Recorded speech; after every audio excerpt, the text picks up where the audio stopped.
আজকে আমি এই খুব গুরুত্বপূর্ণ ২ টা ইস্যু নিয়ে কথা বলব। একটা হচ্ছে আপনার কন্ট্রাক্ট, মানে বাংলাদেশ থেকে আপনি এই লাইসেন্স কন্ট্রাক্ট করে, মানে লাইসেন্সের বিষয়ে কন্ট্রাক্ট করে আপনি এই কাতারে আসি লাইসেন্স নেওয়া। তারপরে আরেকটা বিষয় হচ্ছে এই যারা দেশের থেকে আসতেছেন, এখানে আসি আপনি এই লাইসেন্স নিবেন। একটা হচ্ছে যে আপনি এখানে আসি বা আপনি কারো মাধ্যমে আসছেন, আসার পর আপনি লাইসেন্স নেবেন নিজ উদ্যোগে। আর আরেকটা বিষয় হচ্ছে যে আপনি দেশের থেকে আপনার ভিসা এবং কি ড্রাইভিং লাইসেন্স সব কিছু কন্ট্রাক্ট করে আপনি কাতারে আসতেছেন। আর আরেকটা বিষয় হচ্ছে যারা বর্তমানে কাতারে আছেন, টোটাল ৩টা বিষয় নিয়ে আমি এখন কথা বলবো, কারণ এই বিষয়গুলো আসলে বলা উচিত।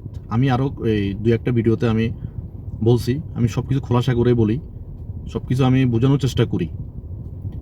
প্রথমে আমি কথা বলি আপনার এই কন্ট্রাক্ট লাইসেন্স। আপনি আপনি নতুন, আপনি এই দেশে আপনি বা গাড়ি শিখছেন, আপনি এখন কাতারে আসবেন। এখন আপনি যার মাধ্যমে আসছেন, আমি দালালে বলবো আমি তাদেরকে, কারণ পরিপূর্ণ তথ্য আপনাদেরকে ওরা দিবে না। এখানে আপনি কি কি ফেস করবেন আসার পরে, এই যে কন্ট্রাক্ট যে বলে আপনাকে, সেটা কতটুক এই গ্রান্টেড দেয় যে আপনি এই লাইসেন্স আপনার হাতে দিবে, আমি এই বিষয়ে এখন কথা বলবো। একটু ধৈর্য ধরে শুনুন, যারা আসতে চাচ্ছেন কিংবা কেউ আসতে চাইতেছে, আপনি যদি বিষয়টা জানেন আপনি তাকে বলেন। প্রথমত হচ্ছে ১ নম্বরে কন্ট্রাক্ট লাইসেন্স, যে দালালের সাথে আপনার কথা হচ্ছে বা যে দালাল কথা বলছে আপনার সাথে যে আপনি এই ভিসা সহ ৫ লাখ ৬ লাখ টাকা এখানে আসি আপনার লাইসেন্স সব নিয়ে দিবে। লাইসেন্স আচ্ছা, ভিসা দিছে ভালো কথা, আপনি আসার পরে যে লাইসেন্স যে আপনাকে দিবে তার এই গ্রান্টেড আপনি কতটুক? কেন আমি কথা বলতেছি? কারণ সে তো টাকা নিচ্ছে, আপনি তো তারপর বিশ্বাস যে সে আপনাকে লাইসেন্স নিয়ে দেবে। দেখেন, এখানে আসার পরে আপনি যে বাস্তবতাটা দেখবেন, আমি সেটাই আপনাকে আমি বলি। আপনি কন্ট্রাক্টে আসছেন, আপনি যত টাকাই হোক কন্ট্রাক্টে আপনি আসছেন এখানে। আমি এমনও আমার এই যে ভাইরা আমার ভিডিও দেখেন, কয়েকজনের সাথে আমার কথা হয়েছে হোয়াটসঅ্যাপে, মেসেঞ্জারে, ওনাদের সাথে কন্ট্রাক্ট করছে। আমি ২-১ জনের কথা আগে আপনাদেরকে বলি, কীভাবে কথা হয়, কীভাবে বলে দালালগুলা। তাদের দরকার ফায়দা, টাকা, বাস, এতটুকুই। কথা এভাবে হয় যে আপনাকে এখানে লাইসেন্স নিতে ৩ মাস লাগবে বা ৪ মাস, ৩ মাসে বলে সবচাইতে, যে কোনো জায়গায় ৩ মাস, এই বিষয়টা বেশি বলে। ৩ মাসের মধ্যে আপনাকে লাইসেন্স নিয়ে দেবে। ৩ মাসের রুমের খরচ, তারপরে আপনার খাওয়া খরচ, এগুলা দালালে বহন করবে। ৩ মাস পরে যায় বাকিগুলা, বা কারো ৪ মাস কথা হয়, ৪ মাস পরে বাকিগুলো আপনার নিজ দায়িত্বে। এখন আপনি তো ফুল তথ্য জানেন না, লাইসেন্স নিতে এখানে কি কি প্রসেসিং, কি কি সময়, এটা তো আর আপনি জানেন না। আপনি তার কথাই আসছেন। আরেকটা বিষয়, এই কথাটা আসতেছে কিন্তু আমি আগে আগে বলতেছি, এবার এই পিছনের সামনের কথাটা আমি এখনই আগে বলতেছি, একটা ওয়ার্ডে বলতেছি যে আপনি যদি ফেল করেন, সেটার দায়ভার কে নিবে? সেটা কি দালাল নিবে? এই ফেলের বিষয়টা আমি লাস্টে আসতেছি, সেজন্য আমি এই কথাটার প্রসঙ্গে এটা বলে দিছি। দেখেন, দালাল যে আপনাকে বলছে ৩ মাস ৪ মাস আপনাকে লাইসেন্স নিয়ে দেবে, থাকা খাওয়া সে দিবে। আচ্ছা, লাইসেন্স বর্তমানে আপনার যে প্রসেস চলতেছে বা যে সময়টা লাগে, বর্তমানে ম্যাক্সিমাম ৮ মাস আপনার লাইসেন্স নিতে লাগবে। ৭ মাস ৮ মাস। যদি ফেল করেন তাহলে তো একটা টেস্ট ফেল করলে আরও ১ মাস বেড়ে যাবে।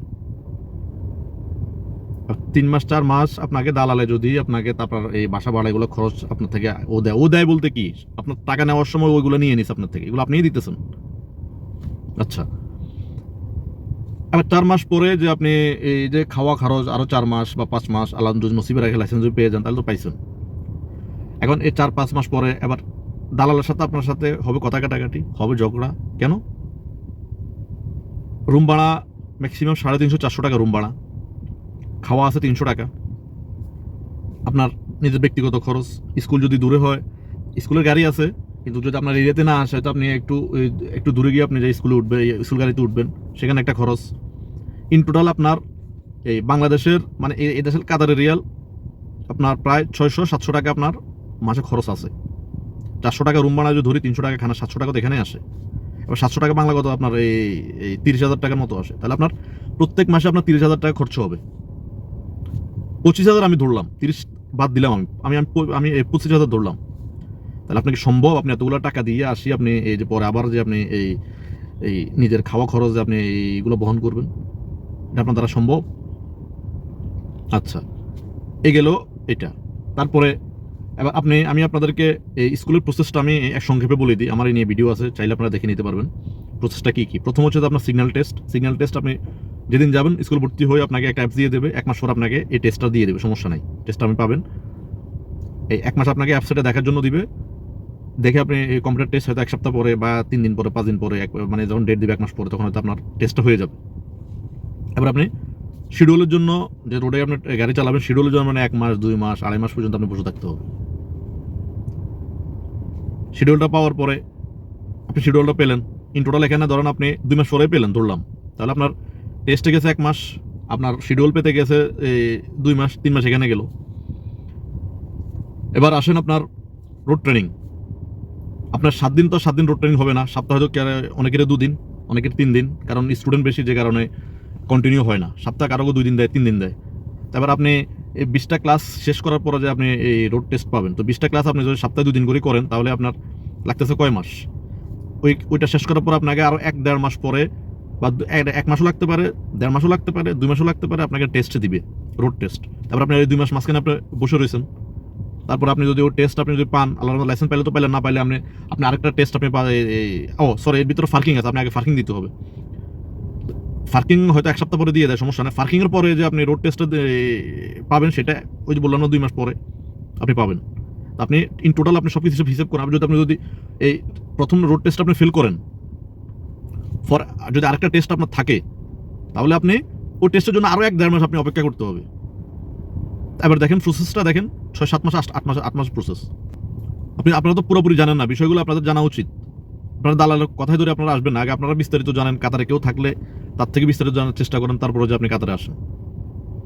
এই গেল আপনার কন্ট্রাক্ট। আর আরেকটা না, কন্ট্রাক্ট শেষ হয়নি, আরেকটা বিষয়, আপনি যদি ফেল করলে তো আপনার টাকা মায়ের সব কিছু শেষ যদি ফেল করেন। এবার আপনি যদি দেশে যদি পুরান ড্রাইভার হন, তাহলে 70% 80% ধরা যায় পাবেন। আর যদি নতুন হন 50-50 পেতেও পারেন, নয় পেতে পারেন, কারণ এই দেশের আইন কানুনগুলো আসলে খুবই স্ট্রং।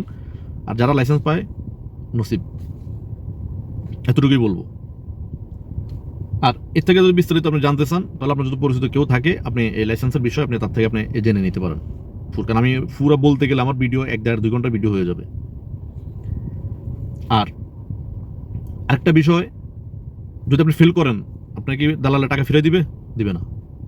দালালে বলবে কি, হাফ কোর্সে ভর্তি হও, আবার টাকা আনো, আবার ভর্তি হও। হাফ কোর্সে আপনি ফুল কোর্স নিয়েছেন, হাফ কোর্সে আপনার ম্যাক্সিমাম আপনার 2300 টাকা 2400 টাকা নেয় হাফ কোর্স। ফুল কোর্স আপনার এখানে নর্মালি প্রাইস হচ্ছে আপনার 3400 নাকি 3500 নর্মালি প্রাইস কাতারের রিয়াল। আর হাফ কোর্সের প্রাইস হচ্ছে আপনার কত 2500 নাকি 2600 নর্মাল প্রাইস। আর অফারে যদি আপনি ভর্তি হন, অফার চলে, এই সমস্ত দেশে অফার চলে, অফারে যদি ভর্তি হন, তাহলে আপনি ফুল কোর্স 2850 টাকা, আর হাফ কোর্স হচ্ছে আপনার 2350 টাকা। এগুলো অফারের কথা বলতেছি। তো দালালকে আপনাকে টাকা ফিরিয়ে দিবে, দালাল আপনাকে টাকা ফিরিয়ে দিবে না। তার মানে আপনি এখানে আসে কী করবেন? আপনার কোনো কাজ জানা নাই, কিছুই নেই, আপনি পড়ুন বিপদে। আমি গতকালকেও ফেসবুকে ভিডিও দেখতেছি অনেকেরই। আপনারা এই ভিডিওগুলো আপনাদের চোখে আসে না, আপনারা দেখেন।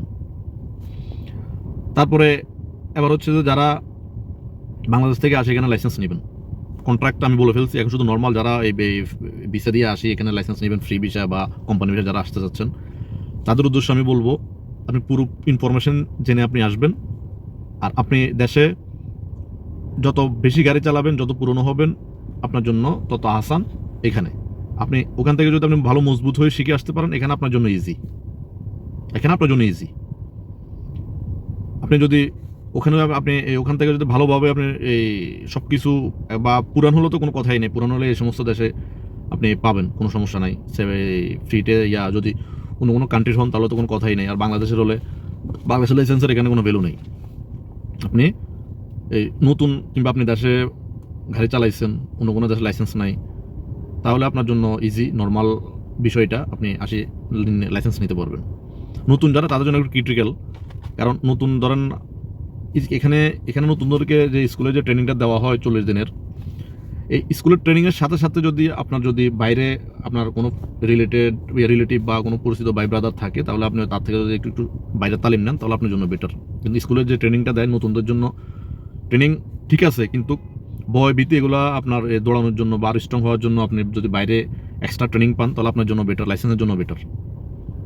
এখন এই বিষয়টা অনেকেই জানেন না, অনেকে চলে আসেন এখানে, আসার পরে এই লাইসেন্স নিয়ে নেন। তো সেই জন্যই আগে ভালো করে জানেন, বুঝেন, তারপরও যাই আসেন। আল্লাহ হাফেজ।